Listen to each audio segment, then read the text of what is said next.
Hello students, welcome back to my channel history with Preet. अगर आप class 12th history compartment exam की कर रहे हैं तैयारी तो ये वीडियो आपके लिए है। हम आपके लिए लेके आए हैं history compartment booster series part 7, जहां हम एनसीईआरटी के हिसाब से सबसे मेन इंपॉर्टेंट क्वेश्चंस को सिंपल लैंग्वेज में आपके लिए कवर के लिए लेके आए हैं, ताकि आप अपने एग्जाम में बहुत अच्छे से प्रिपेयर कर सकें। हमने महात्मा गांधी के मेन टॉपिक्स को कवर किया है, जो डेफिनेटली आपको एग्जाम में दिख सकते हैं। हमने टॉपिक कवर किए हैं non cooperation movement, civil disobedience movement, salt march, और इसको हमने बहुत ही अच्छे मैनर में आपके लिए पेश किया है, जैसे introduction, objectives, consequences, something like that. तो अगर आपने मेरी बूस्टर सीरीज के पिछले वाले 6 पार्ट्स नहीं देखे हैं तो उन्हें भी ज़रूर देखिए। हम कंटिन्यू कर रहे हैं अपने पार्ट नंबर 7 से। तो without wasting our time we are going to start with our questions. तो आइए स्टार्ट करते हैं महात्मा गांधी के major movement. Yes friends, major movement, non cooperation movement, civil disobedience movement, salt march और क्विट इंडिया मूवमेंट। फ्रेंड्स, आप कर रहे हैं अपने बोर्ड एग्जाम की तैयारी और डेफिनेटली इन 4 मूवमेंट्स में से एक मूवमेंट आपको अपने एग्जाम में ज़रूर दिखेगा। हमने मूवमेंट्स के इंट्रोडक्शन से लेके कंक्लूजन तक सब कुछ मटेरियल आपके लिए तैयार किया है, तो इस वीडियो का एंड तक ज़रूर देखिएगा। और please don't forget to like and subscribe my channel, ठीक है। वीडियो को एंड तक देखिए और देखिए मैंने कैसे आपके लिए इंट्रोडक्शन, कंक्लूजन सब कुछ लिखा है जो कि आपकी एनसीईआरटी बुक्स में मिसिंग है। तो स्टार्ट करते हैं अपने first movement, non cooperation movement से। आपको पता होना चाहिए, जो भी आप मूवमेंट स्टार्ट करेंगे या जो भी आप मूवमेंट अपने बोर्ड एग्जाम्स में लिखेंगे बेटा, उसकी वर्ड लिमिट 350 है। तो इट मीन्स आप ये मान के चलिए 8 मार्क्स का लॉन्ग क्वेश्चन आएगा तो आपको 350 वर्ड लिमिट के साथ लिखना है। तो नॉन कॉपरेशन मूवमेंट लॉन्च किसने किया, हम सबको पता है, महात्मा गांधी ने। डेट क्या थी, डेट है हमारी सितंबर 1920। अब ये मूवमेंट स्टार्ट क्यों हुआ, तो एक्चुअली में 1920 से पहले एक छोटी सी बैकग्राउंड है पीछे 1919 का। 1919 में सबसे पहले ब्रिटिश गवर्नमेंट लेके आई रोवल्ट एक्ट। उस रोवल्ट एक्ट के अगेंस्ट जलियांवाला बाग में मैस्करे मतलब जलियांवाला बाग में कमेटी जो थी, वो मान के चलते हैं लोग जो है पीसफुल प्रोटेस्ट कर रहे थे, आराम से बैठे हुए थे। लेकिन हम सबको पता है जनरल डायर ने जलियांवाले बाग पे क्या कर दिया था, जलियांवाले बाग पे उसने ओपन फायर करा दिया था, जो हम सबके लिए फेमस है, अमृतसर में जलियांवाला बाग मैस्करे। गांधी जी को लगा था ये सब चीज़ें बैठ के आराम से इजीली सॉल्व हो जाएंगी, रोवल्ट एक्ट के अगेंस्ट जो लोग प्रोटेस्ट कर रहे हैं वो सब इजीली सॉर्ट आउट हो जाएगा। बट नहीं, इवन ब्रिटिश गवर्नमेंट तो बहुत ही क्रूअल निकली और उसने जलियांवाला बाग मैस्करे कर दिया। तो 1919 में जब ये मैस्करे हुआ, इसी को आगे कंटिन्यू करते हुए, इस बातों को थोड़ा शांत करते हुए, वॉयलेंस को दूर करते हुए, महात्मा गांधी ने 1920s में सितंबर में अपना मूवमेंट स्टार्ट कर दिया, that is non cooperation movement. अब इस नॉन कॉपरेशन मूवमेंट का मतलब ये था कि हमें सेल्फ रूल चाहिए। अब मैडम, सेल्फ रूल क्या होता है, मतलब हम स्वराज, ब्रिटिश गवर्नमेंट हम पे रूल नहीं करेगी, हम रूल करेंगे। अब उन्होंने बोला लेकिन हम जो मूवमेंट स्टार्ट करेंगे वो नॉन वायलेंट तरीके से होगा, इसलिए हम प्रमोट करते हैं किसको, स्वदेशी चीज़ों को। अगर आप में से बहुत सारे लोगों ने पुरानी मूवीज़ देखी हो, कोई भी भगत सिंह वगैरह इन सब की, तो स्वदेशी को प्रमोट किया गया था। मतलब आप देसी चीज़ें पहनिए, गवर्नमेंट को बायकॉट कीजिए, ब्रिटिश गवर्नमेंट की जितनी चीज़ें आपके सामने हैं उन सबको बायकॉट करना सीखिए, है ना। तो वो सब बातें शुरू हुई। तो आपको शॉर्ट में पेपर में लिखने के लिए सबसे मेन है आपकी डेट। आप लिखेंगे कि सितंबर 1920s में हमारा नॉन कॉपरेशन मूवमेंट स्टार्ट हुआ। ऑब्जेक्टिव्स क्या लिखेंगे कि हमें चाहिए अपना स्वराज चाहिए, सेल्फ रूल चाहिए। क्यों चाहिए, क्योंकि हम ब्रिटिश गवर्नमेंट के अंडर अब नहीं बेसिकली रहे, लेकिन हम अपना भी रूल चलाना चाहते हैं, मतलब अपनी गवर्नमेंट लेके आना चाहते हैं इंडिया में, ठीक है। तो उन्होंने स्टार्ट किया नॉन कॉपरेशन। आप देखिए नॉन कॉपरेशन का नाम ही पता चल रहा है आपको, क्या नाम है मैडम, नॉन कॉपरेशन का नाम है we are not going to be cooperate with the British government. अब इस मूवमेंट के अंदर बेटा उन्होंने सबको ऐड ऑन किया है, स्टूडेंट्स को भी, लॉयर्स को भी, टीचर्स को भी, पीसेंट्स को भी, सबको ऐड ऑन किया। सबको बोला कि आप जो है हमारे साथ रहिए। महात्मा गांधी ने बोला, स्टूडेंट्स को बोला कि आप स्कूल्स छोड़ दीजिए, लॉयर्स को बोला आप अपनी लॉयर की पढ़ाई कर रहे हैं तो पढ़ाई छोड़िए, कोर्ट में जाना छोड़िए, टीचर्स को बोला गवर्नमेंट जॉब छोड़िए, पीसेंट्स को, वर्कर्स को, सबको बोला कि महात्मा गांधी ने आप हमारा साथ दो। देखो नाम क्या है, नाम है नॉन कॉपरेशन, मतलब we are not going to be cooperate with the British government, ठीक है। सब कुछ अच्छा चल रहा था, बट क्या हुआ बेटा, बट ये हुआ 1922 में। थोड़ा इस चैप्टर में डेट्स का ध्यान रखना है तो प्लीज़ रखिए, बट ये चैप्टर मोस्ट इंपॉर्टेंट है। बट 1922 में चोरा चोरी इंसिडेंस हो गया। अब ये चोरा चोरी इंसिडेंस क्या होता है मैडम, तो बेटा ये जगह का नाम है चोरा चोरी, और इंसिडेंस मतलब होता है एक हादसा। क्या हादसा हुआ था एक्चुअली, थोड़ी सी अगर आप स्टोरी देखोगे तो जब ये सब लोग प्रोटेस्ट कर रहे थे तो गवर्नमेंट ने लाठी चार्ज कर दिया था। तो जैसे ही गवर्नमेंट ने लाठी चार्ज किया तो लोगों को भी गुस्सा आ गया। लाठी चार्ज करते करते मतलब लाठी मार रहे हैं, लोगों को बहुत मार रहे हैं, उन्हें भी ब्लड आ रहा है। उन्होंने भी अपना गुस्सा निकालने की क्या किया, चोरा चोरी एक जगह है वहाँ के पुलिस स्टेशन में आग लगा दी। तो जब वहाँ के पुलिस स्टेशन में आग लगी तो रियलिटी में वहाँ पे बहुत सारे हमारे जो पुलिसमैन थे वो जिंदा जल गए। जब गांधी जी को बेटा ये बात पता चली, 1922 फरवरी की बात थी, जब गांधी जी को पता चली ये बात तो गांधी जी ने कहा नहीं, ये तो गलत हो गया। हम तो अपना वॉयलेंस प्रोटेस्ट कर रहे थे, ये सब मतलब हम तो अपना नॉन वॉयलेंस प्रोटेस्ट कर रहे थे, है ना, हम बिल्कुल भी हिंसा नहीं चाहते थे। तो ये अहिंसा के साथ हम अपने सत्याग्रह को आगे लेके जाना चाहते थे, लेकिन ये आपने इतने सारे लोगों को जला कैसे दिया। तो इसको बोला जाता है बेटा चोरा चोरी इंसिडेंट्स, जिसमें 6 पुलिस ऑफिसर हमारे पुलिस स्टेशन में जिंदा जल गए थे। इसलिए महात्मा गांधी ने फरवरी 1922 में बेटा चोरा चोरी इंसिडेंट्स के बाद हमारा जो नॉन कॉपरेशन मूवमेंट है वो वापस ले लिया गया था। ठीक है, उम्मीद है बात समझ आई होगी पूरी स्टोरी की तरह। अब आप कहोगे कि मैडम इसके अंदर कंक्लूजन क्या निकला। आप चाहो तो इसको और लेंथी कर सकते हो। मैंने अपनी जो आपको स्टोरी सुनाई है ये सिर्फ इसलिए सुनाई है ताकि याद करके बेटा आप पेपर में लिख सको। आप इसको और अच्छे से एक्सपेंड करने के लिए लिख सकते हो पूरी line.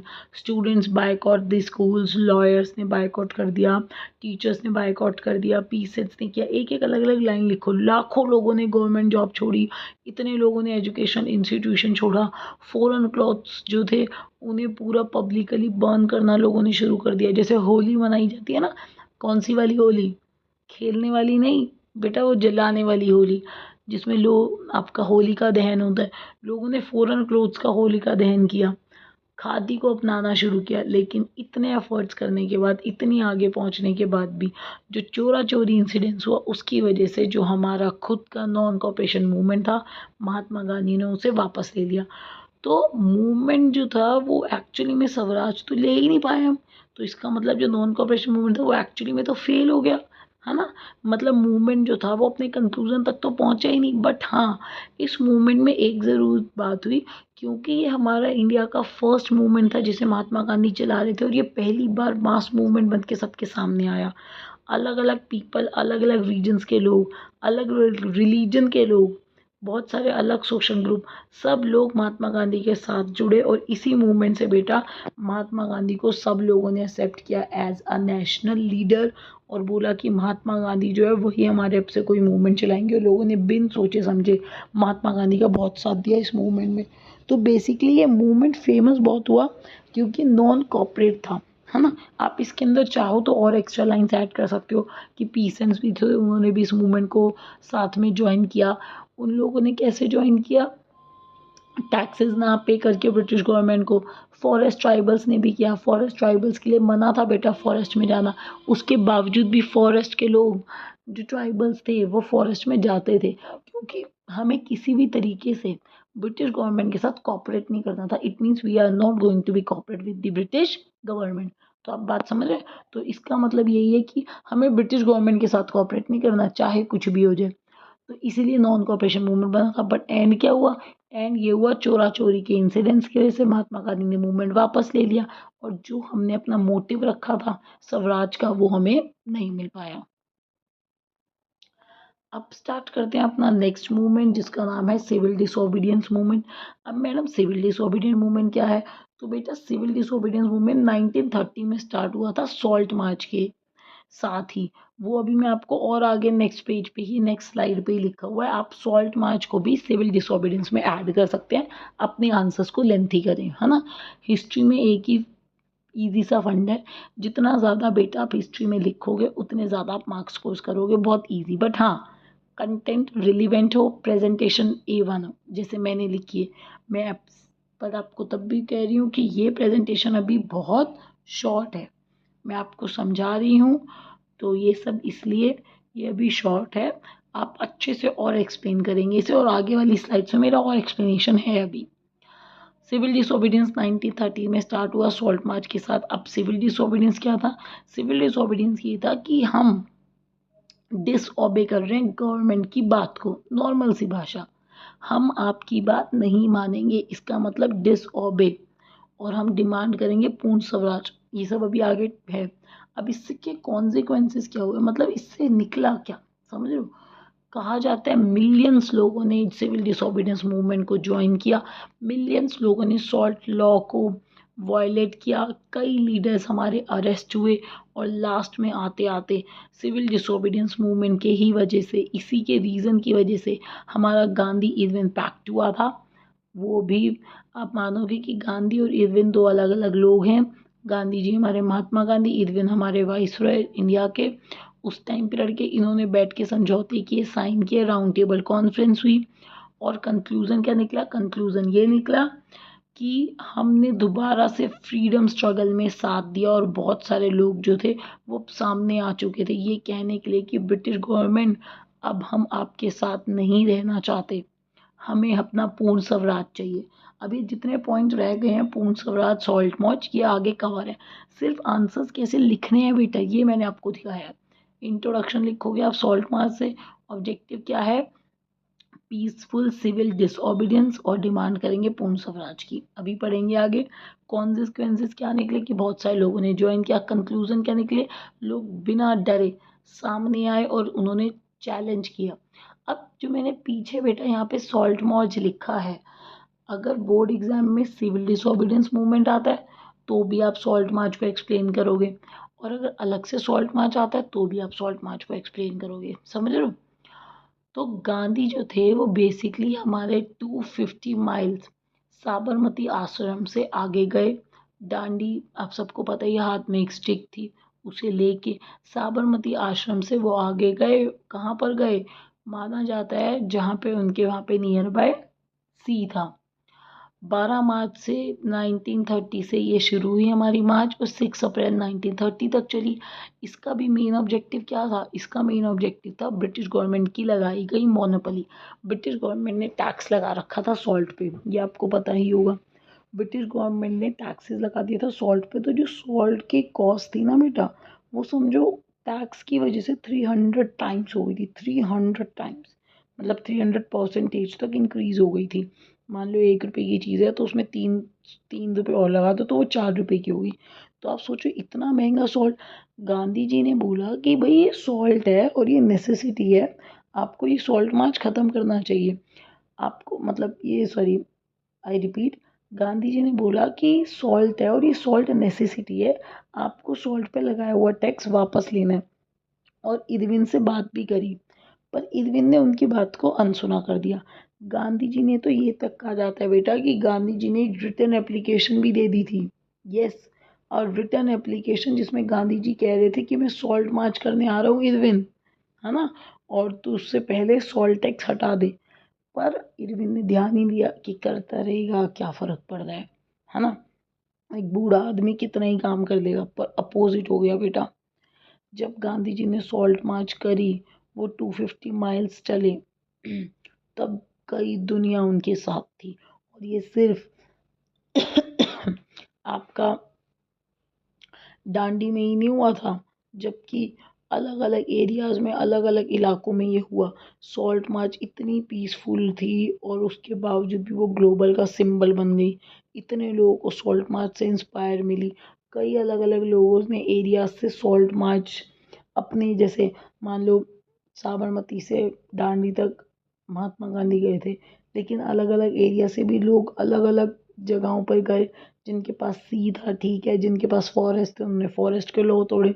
In short civil disobedience में भी आप ये लिखोगे कि लॉ को हम नहीं मानेंगे, टैक्सेस हम नहीं पे करेंगे। ये सब सॉल्ट मार्च के अंदर, सिविल डिसोबीडियंस के अंदर ऐड ऑन हो जाएगा। अब देखिए मैंने पीछे बताया था ना पूर्ण स्वराज की मांग की, तो यहाँ पे पूर्ण स्वराज क्या है? तो यहाँ पे पूर्ण स्वराज का मतलब है बेटा कंप्लीट इंडिपेंडेंस। इसका मतलब अब पहले तो हमने देखो नॉन कॉपरेशन में क्या कहा था कि हमें स्वराज चाहिए, मतलब ब्रिटिश गवर्नमेंट ऊपर रहे कोई बात नहीं, लेकिन गवर्नमेंट किसकी बननी चाहिए, इंडिया की। मतलब आप ऊपर हो हमारे पे रूल करो, लेकिन हम इंडियन गवर्नमेंट बनाएंगे और इंडियन के लिए रूल्स निकालेंगे।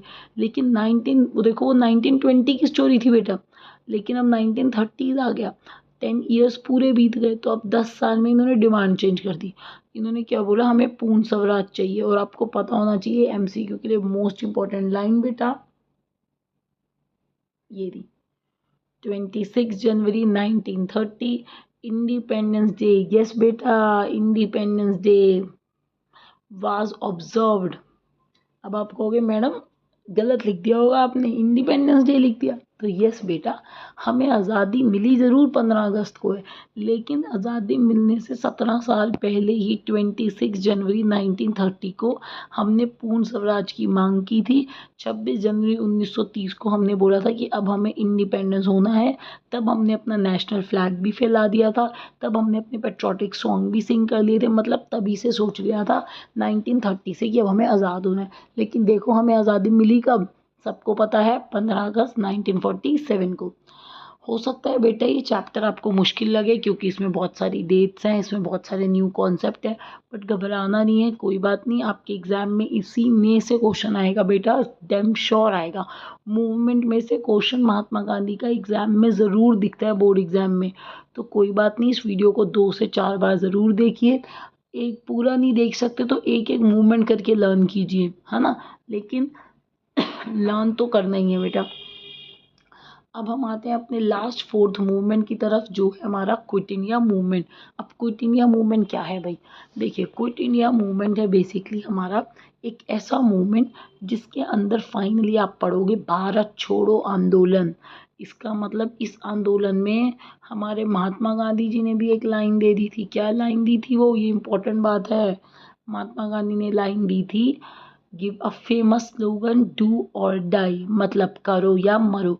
8 अगस्त 1942 को ये मूवमेंट जब स्टार्ट हुआ, तब ऑलमोस्ट हमारी भी वर्ल्ड वॉर 2 चल रही थी। वर्ल्ड वॉर 2 एक साइड चल रही थी, और सोचिए ब्रिटिश गवर्नमेंट के लिए कितना हो गया कि एक side British government world war 2 में इन्वॉल्व है, और दूसरी साइड महात्मा गांधी ने क्विट इंडिया मूवमेंट शुरू कर दिया, और बिल्कुल जोरों शोरों से, कि या तो अब हमें इंडिपेंडेंस लेके रहेंगे या फिर मर जाएंगे। तो डू और डाई का मूवमेंट किस वाले मूवमेंट में हुआ था बेटा, क्विट इंडिया मूवमेंट में।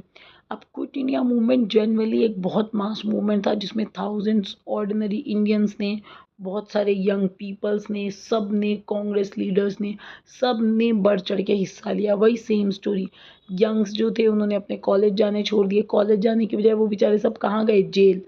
कांग्रेस लीडर्स हमारे जेल गए, जिन्ना उनके कुलीग्स जो थे अलग से पेशेंसली आराम से एक्सपेंड करने लगे हुए थे अपनी लीग उस समय। यस फ्रेंड्स, मुस्लिम लीग ने क्विट इंडिया मूवमेंट में साथ तो दिया है, ऐसे नहीं दिया कि सामने आए कुछ, बट हाँ मुस्लिम लीग उस समय पंजाब और जो आज का सारा पाकिस्तान वाला एरिया है, वहाँ पर पेशेंसली अपने काम करने लगी हुई थी, और लोगों को मोटिवेट करने लगी हुई थी कि हमारे लिए मुस्लिम लीग के लिए वोट करो, क्योंकि आने वाले टाइम में मुस्लिम लीग चाहती थी कि जो सीट पर है वो मुस्लिम लीग बैठे, है ना।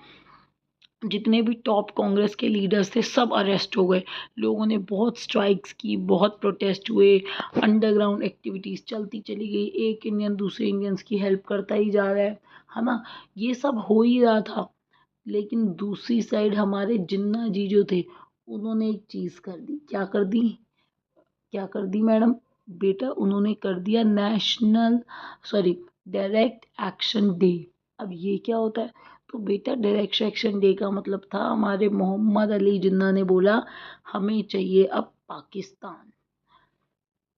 यस फ्रेंड्स, 16 अगस्त 1946 को, मतलब पूरा देश 1942 तक आपका मांग रहा है, क्विट इंडिया मूवमेंट चल रहा है, भारत छोड़ो आंदोलन। दूसरी साइड मुस्लिम लीग अपने आप को एक्सपेंड करने में लगी हुई है, और तीसरी साइड 1946 के नियर बाय, देखो जो आपकी डेट है उससे एक दिन पहले कर देना, 15 अगस्त 1947 है तो एक साल पहले कर देना, 1946 आ गया।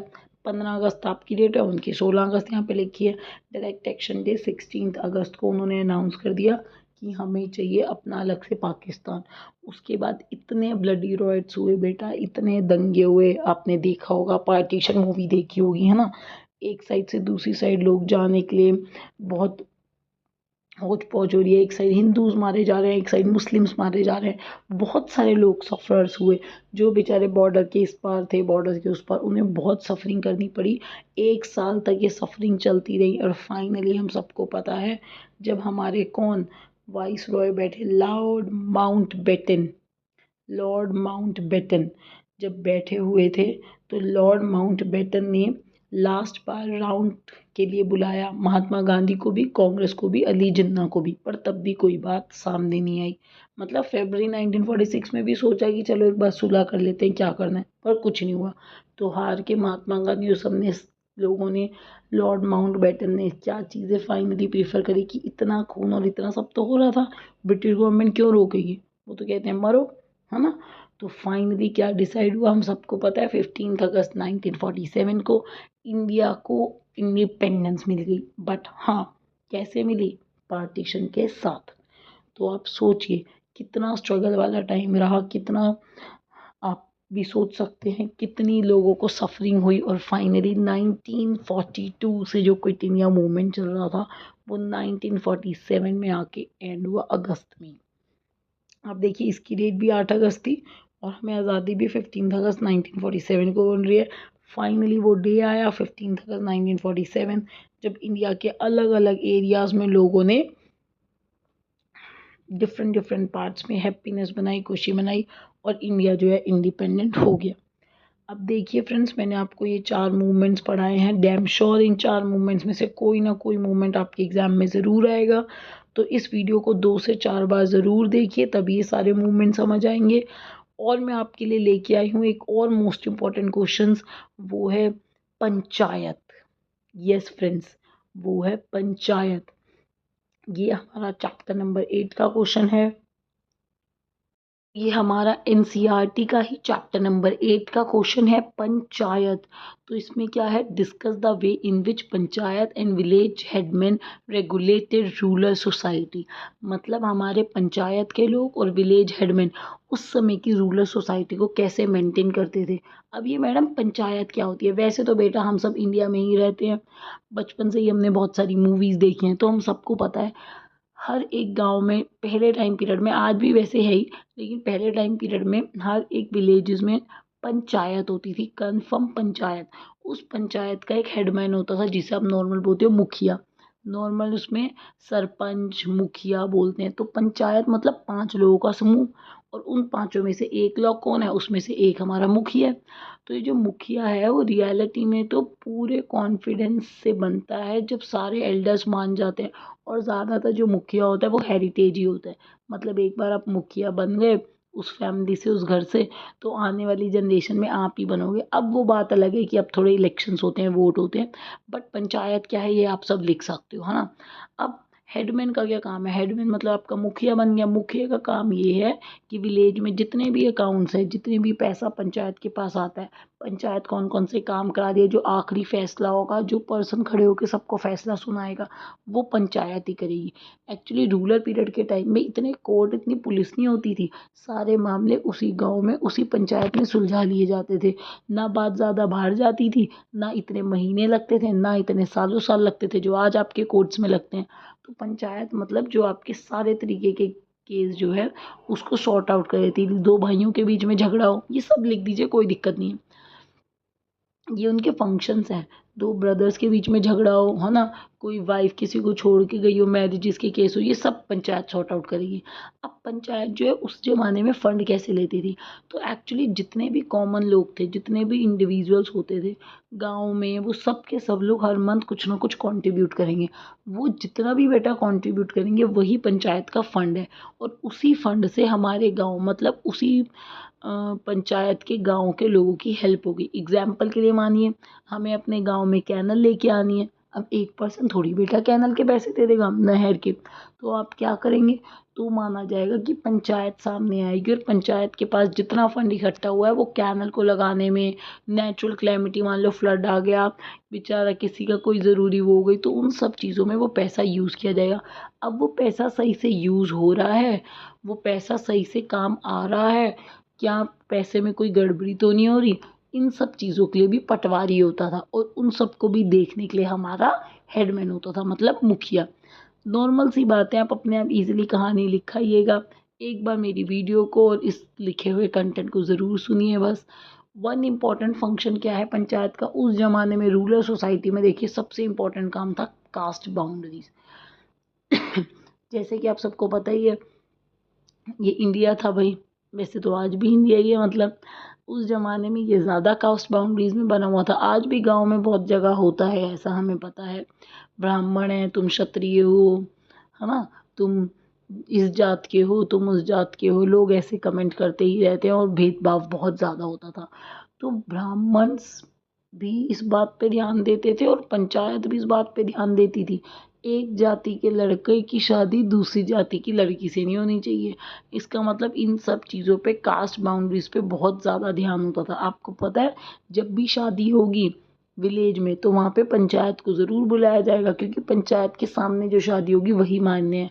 अगर दो लोगों ने आपस में, समझ रहे हैं आप, आपको पूरी एक्स्ट्रा नॉलेज भी दे रही हूँ, हर चीज़ जितना मन है आप उतना लिखिए आंसर में। अगर कभी आपके गांव में, आपके विलेज में कोई भी दो कास्ट बाउंड्रीज की शादियां हो गई, इसका मतलब एक वो जो ऊंची जात का या दूसरी जात का या कोई भी है, मेल और फीमेल मतलब बॉय और गर्ल करके आ गए, अब शादी सीधा कराए वो, तो उन्होंने पंचायत को भी नहीं मिला, कुछ नहीं मिला, तो पंचायत उससे भी स्ट्रिक्ट फैसला लेती थी। क्या, नॉर्मल भाषा में अगर मैं आपको बताऊं तो उनका हुक्का पानी बंद कर दो, उन्हें बोलो जाओ भाई जाओ, आप हमारे विलेज से बाहर निकलो। क्यों मत निकलो, क्योंकि आपने विलेज के रूल्स को नहीं माना, उस फैमिली को, उन लोगों से बात करना, उन्हें सर्विस करना, ये सब खत्म हो जाता था। तो सोचिए जो पंचायत थी उसके पास कितना कंट्रोल था। इट मीन्स जो पंचायत है वही है जो हर केस को, हर चीज़ को देखती है, और वही पंचायत थी जो देखती थी किसी कास्ट के अगेंस्ट कोई ऑफेंस ना हो जाए, इस जाति को अलग ना कह दें, उस जाति को ना आ जाए, दो जातियाँ आपस में ना लड़ दें। ज़्यादातर सारे मामले यही पंचायत देखती थी। तो इसका मतलब रूरल एरिया में पंचायत का रोल बहुत ज़्यादा था। हाँ, बहुत रेयर कोई क्रिमिनल केस ही हो गया भाई, बिल्कुल किसी का मर्डर ही कर दिया, तो उसमें आपकी पुलिस आएगी या कुछ होगा, है ना। अदरवाइज तो रूरल एरिया में सब चीज़ें पंचायत के ही काम होते हैं। उम्मीद करते हैं आपको ये वीडियो बेटा समझ आई होगी, है ना। आपको कोई भी डाउट है, पेपर से रिलेटेड कोई भी प्रॉब्लम है, don't hesitate to comment in my videos. आप मैसेज कीजिए, आप मुझे बताइए, and I try to make sure video even tomorrow positively. और बताइए, आपका एग्ज़ाम है, बहुत अच्छे से एग्ज़ाम लिखिए, पूरे क्वेश्चंस अटेम्प्ट कीजिए, मेरी यही प्रो टिप है। बिल्कुल भी 3 और 8 मार्क के क्वेश्चंस को आप नहीं छोड़ के आएंगे, सारे क्वेश्चंस अटेम्प्ट करके आएंगे 3 और 8 मार्क्स के। सोर्स बेस तो वैसे ही पैराग्राफ में से लिखना होता है, तो आप इजीली लिख ही देंगे। इन क्वेश्चंस पे फोकस करने के साथ उम्मीद है, मेरी पूरी आपके लिए दुआ है कि आप अपने बोर्ड एग्ज़ाम्स में अच्छे से पास होंगे। Okay friends, thank you for watching my video, and please don't forget to subscribe and like my channel.